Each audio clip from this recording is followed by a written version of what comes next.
Le vélo de Valentine, une chanson de Christian Ferrari, illustrée par Anne Brouillard. Valentine, Valentine, amène-moi sur ton vélo. Valentine, Valentine, ton vélo est tellement beau. Valentine aime ses amis. Aussitôt elle a dit oui. Ils n'arriveront pas là-haut, à deux sur un petit vélo.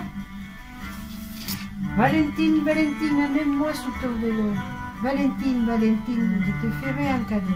Valentine aime ses amis. Aussitôt elle a dit oui. Ils n'arriveront pas là-haut, à trois sur un petit vélo. Valentine, Valentine, amène-moi sur ton vélo. Valentine, Valentine, on partagera mon gâteau. Valentine aime ses amis. Aussitôt elle a dit oui. Ils n'arriveront pas là-haut, à quatre sur un petit vélo. Valentine, Valentine, amène-moi sur ton vélo. Valentine, Valentine, je te prêterai mon chapeau. Valentine aime ses amis. Aussitôt elle a dit oui. Ils n'arriveront pas là-haut, à 5 sur un petit vélo. Valentine, Valentine, amène-moi sur ton vélo. Valentine, Valentine, je t'apprendrai des gros mots. Valentine aime ses amis. Aussitôt elle a dit oui. Ils n'arriveront pas là-haut, assis sur un petit vélo. Valentine, Valentine, amène-moi sur ton vélo. Valentine, Valentine, je te dessinerai un bateau. Valentine aime ses amis. Aussitôt elle a dit oui. Ils n'arriveront pas là-haut, à 7 sur un petit vélo. Valentine, Valentine, amène-moi sur ton vélo. Valentine, Valentine, on mangera mes abricots. Valentine aime ses amis. Aussitôt elle a dit oui. Ils n'arriveront pas là-haut, à 8 sur un petit vélo. Valentine, Valentine, amène-moi sur ton vélo. Valentine, Valentine, je te jurerai du bonjour. Valentine aime ses amis. Aussitôt elle a dit oui.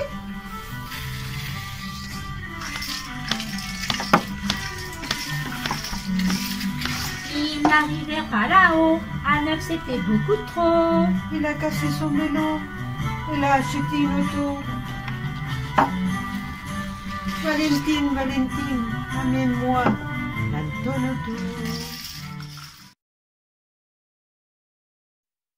La belle histoire du prince de Motordu de Pef.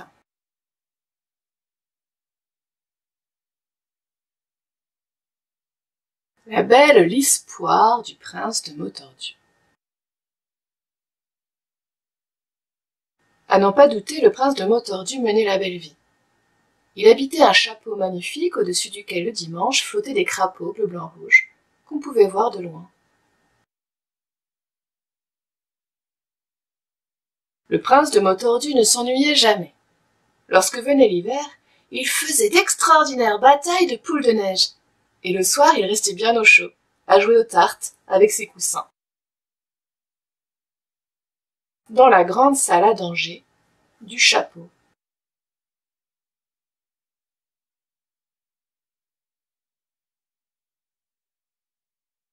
Le prince vivait à la campagne. Un jour, on le voyait mener paître son troupeau de boutons. Le lendemain, on pouvait l'admirer filant comme le vent sur son râteau à voile. Et quand le dimanche arrivait, il invitait ses amis à déjeuner. Le menu était copieux. Menu du jour. Boulet rôti. Purée de petits bois. Pâtes fraîches à volonté. Suisse de grenouille. Et au dessert, braise du jardin, confiture de mûres de la maison.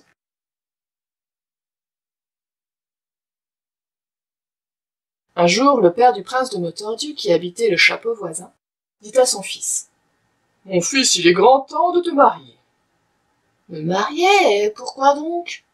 répondit le prince. « Je suis très bien tout seul dans mon chapeau. » Sa mère essayait de le convaincre.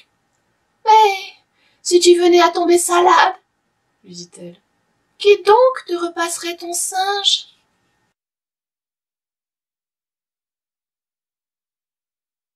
Sans compter qu'une épouse pourrait te raconter de belles histoires avant de t'endormir. Le prince se montra sensible à ces arguments et prit la ferme résolution de se marier bientôt. Il ferma donc son chapeau à clé, rentra son troupeau de boutons dans l'étable, puis monta dans sa toiture de course pour se mettre en quête d'une fiancée. Hélas, en cours de route, un pneu de sa toiture creva.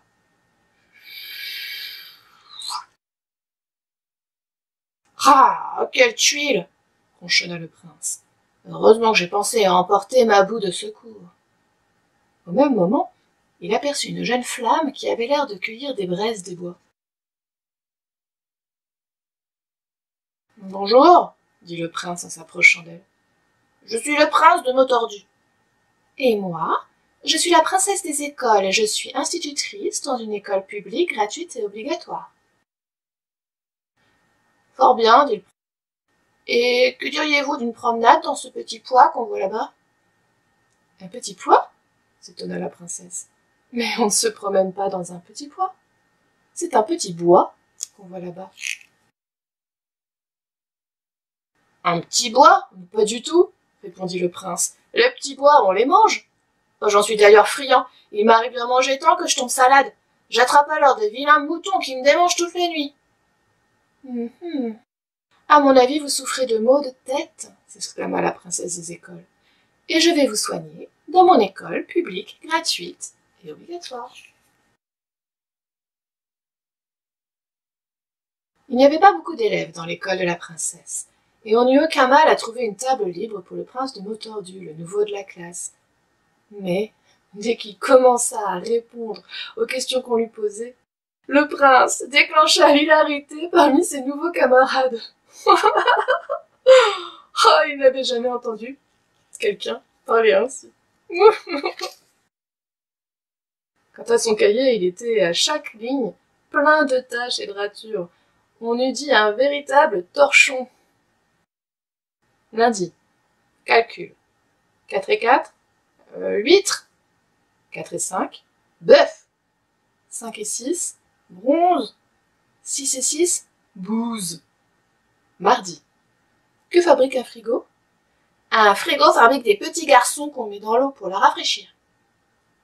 Jeudi, histoire. Napoléon déclara la guerre aux puces, il envahit la Lucie mais les puces mirent le feu à Moscou, et l'empereur fut chassé par les vers très froids qu'il faisait cette année-là, gla gla gla. Ah, je n'ai pas tout compris. Bonne écriture, D. Mais la princesse des écoles n'abandonna pas pour autant. Patiemment, chaque jour, elle essaya de lui apprendre à parler comme tout le monde. On ne dit pas « j'habite un papillon », mais « j'habite un pavillon ». Peu à peu, le prince de Motordu, grâce aux efforts constants de son institutrice, commença à faire des progrès. Au bout de quelques semaines, il parvint à parler normalement, mais ses camarades le trouvaient beaucoup moins drôle depuis qu'il ne tordait plus les mots. 7 et 6, 13.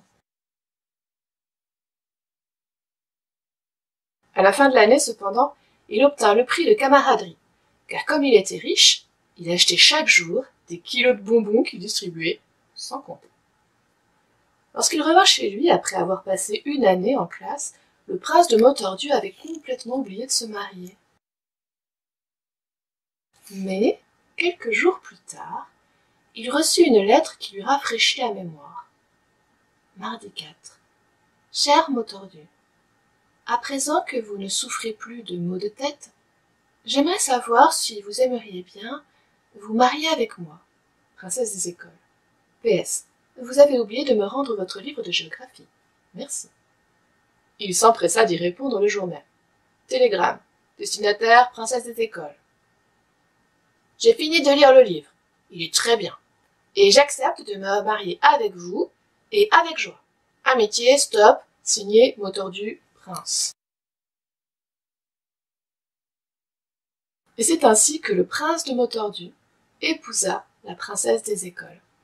Le mariage eut lieu à l'école même et tous les élèves furent invités. Un soir, la princesse dit à son mari « Je voudrais des enfants. »« Combien ?» demanda le prince qui était en train de passer l'aspirateur. « Oh, beaucoup, » répondit la princesse. « Plein de petits glaçons et de petites billes. » Le prince la regarda avec étonnement, puis éclata de rire. « Décidément, dit-il, vous êtes vraiment la femme qu'il me fallait, madame de Motordu. Soit, nous aurons des enfants. Et en attendant qu'ils soient là, commençons dès maintenant à leur tricoter des bulles et des josettes pour l'hiver.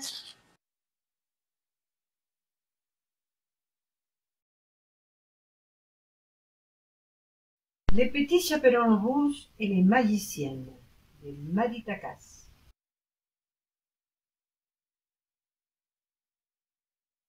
Il était une fois une petite fille que tout le monde appréciait.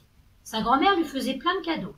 Un jour, elle lui offrit un joli petit bonnet tout rouge, tricoté avec amour. La petite fille l'adorait. Qu'il pleuve ou qu'il vente, elle ne le quittait jamais. Alors tout le monde l'appela Les petits chaperons rouges.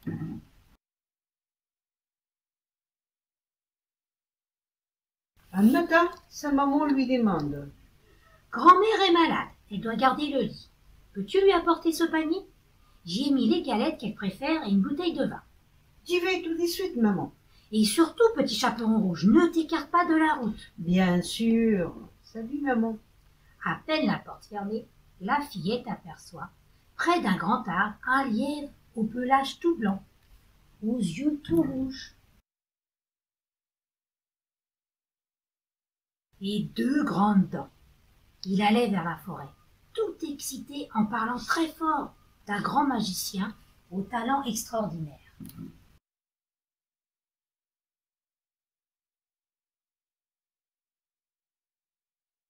Curieux, le petit chaperon rouge suit les capucins et s'enfonce au pied de la forêt, loin de la route.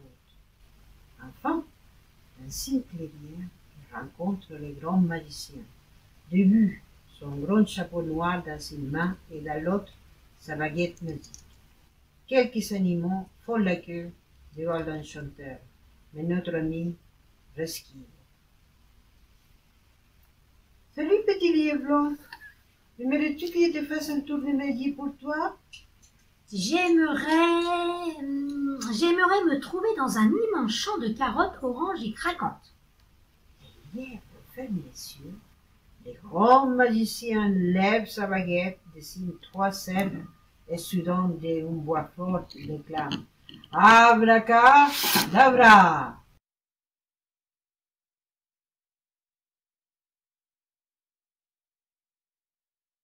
Le petit lièvre disparaît sous les applaudissements des animaux de la forêt.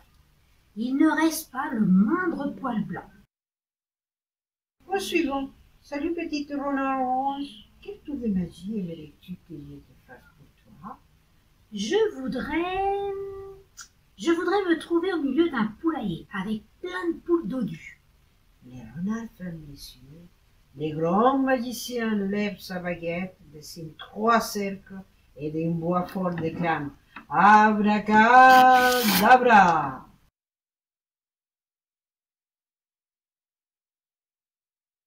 Et le petit renard disparaît. Le chaperon rouge applaudit aussi. Il ne reste pas le moindre poil orange. Au suivant. Salut, le petit oiseau. Quel tour de magie aimerais-tu que je te fasse pour toi ? Je souhaiterais voyager sur la lune, voler plus haut que tous les autres oiseaux. Le petit oiseau ferme les yeux. Le grand magicien lève sa baguette, dessine 3 cercles et d'une voix forte déclame « Abracadabra !»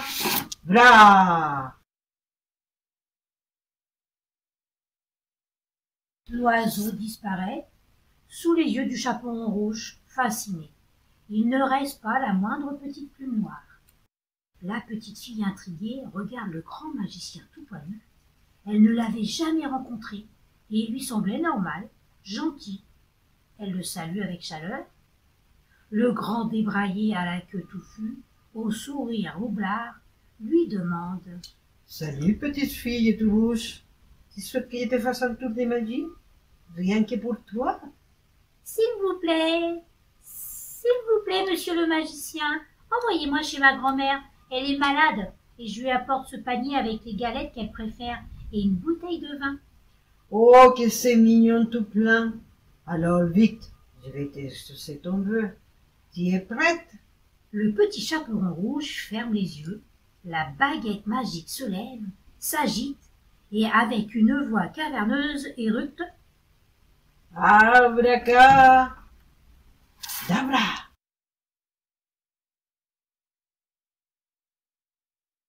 Le petit chaperon rouge et le grand magicien ont disparu. Il ne reste pas le moindre bout de laine rouge, pas le moindre petit poil gris.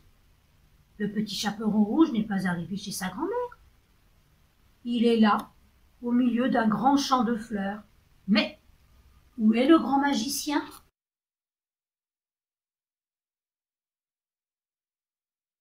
Il est tout près d'une maison, c'est de la grand-mère, et il use tous ses talons, tire la chevillette, la porte se ouvre, fait disparaître la vieille dame, met sa sabie, et puis confortablement s'installe dans son lit pour attendre le petit chaperon rouge. Un sourire gourmand sur ses lèvres. La petite fille arrive, joyeuse, c'est la maison de ma grand-mère, tire la chevillette et entre. Comment Mère Grand a changé? Bonjour mamie, comment vas-tu? Mais comme tu as de grands yeux. C'est pour mieux te voir, mon enfant. Grand-mère a une voix bizarre, la même voix que le grand débraillé à la queue touffue et au sourire roublard. Mamie, comme tu as de grandes oreilles. C'est pour mieux t'entendre, ma petite fille. Ta bouche, comme tu as une grande bouche. C'est pour mieux énoncer mes sortilèges.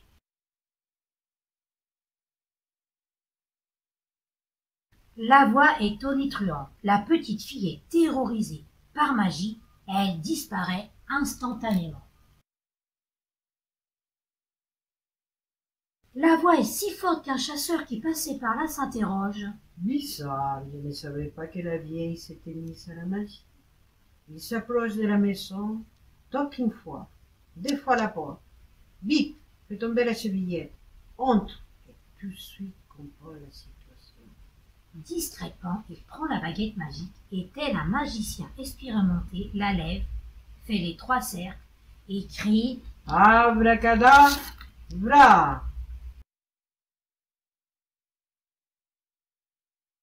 Aussitôt, le loup grand magicien disparaît et la grand-mère un peu endormie, le petit chaperon rouge un peu engourdi, le renard et le lièvre tout tremblotant sortent du chapeau magique et se mettent à danser, heureux d'être à nouveau libres. Qui pense au petit oiseau et au grand loup? Les chasseurs intimidés prononcent en chœur quelques formules magiques qu'ils avaient entendues dans sa jeunesse. Abracadabra, abracadabra. Les grands débrayés à la queue touffue n'avaient apparu jamais. Parfois, au fond du chapeau, on entend son rire roublard. Surtout les nuits de pleine lune.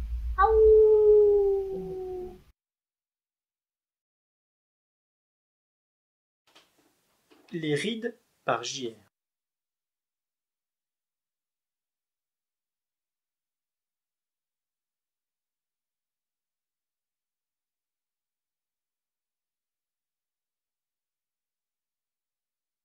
Nous avons tous 2 yeux, un nez, une bouche.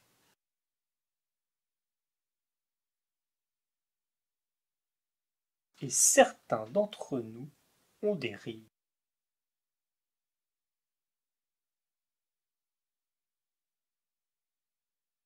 Elles apparaissent avec l'âge.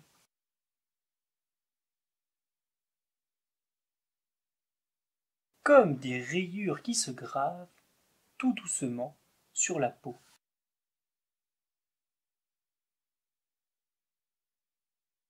Plus on est vieux, plus on a de rides.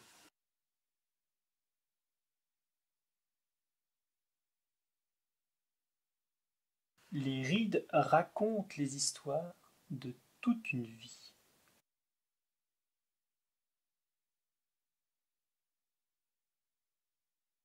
Les éclats de rire.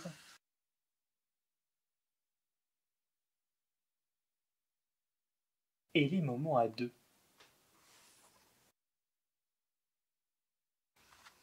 La malice.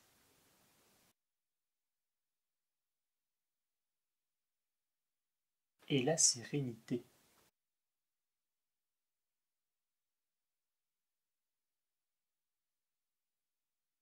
Les secrets.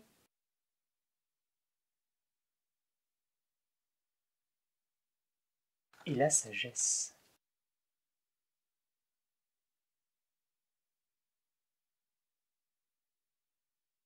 Ces histoires sont partout, dans les rides autour de toi.